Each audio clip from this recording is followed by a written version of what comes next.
One thing that I really would love to ask you, have you read the Gospel of Judas? The Gospel of Judas. Yeah. Is it one of the apocryphal books? Yeah. No. What do you think of those books? Because I think there were many found in, I think, the Dead Sea. What do you think of those Well, scriptures? I've read the Gospel of Thomas, which I think is also one of the apocryphal books. I don't know. I mean, the apocryphal books, they're fascinating. And there is always that question, why did some books get included in the Bible and other books didn't? Why were certain things translated certain ways? My answer is, I think it's fascinating, but I have no idea what the significance is.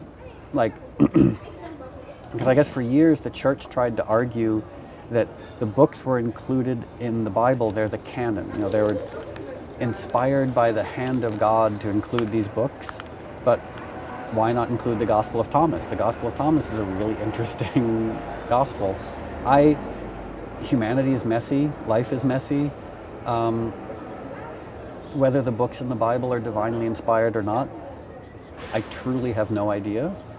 So I think that they're probably very smart theologians who have much more intelligent, informed opinions about it than I do. No, but sometimes people say, well, Jesus comes more across like some sort of warrior, some sort of, maybe that's why they didn't want to include it, because I think the New Testament was created in the 3rd or 4th century. Yeah. So, well, you don't have an opinion about it. Well, it's funny because he does. Yeah. When I was quite a bit younger, I actually taught Bible study for a while. But at the time, I didn't know much about the Apocrypha.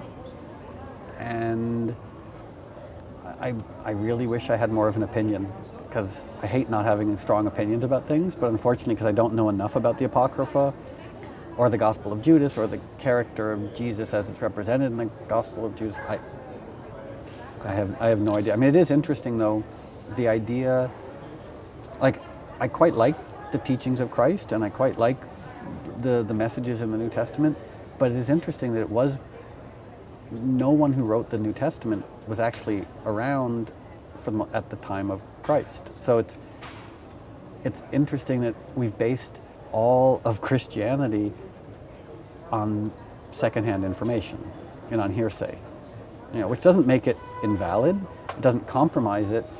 It's strange that so many people claim a personal relationship with someone who's just described through hearsay. So the actual person or character of Christ, who knows who or what he was? I wasn't there, so I don't know.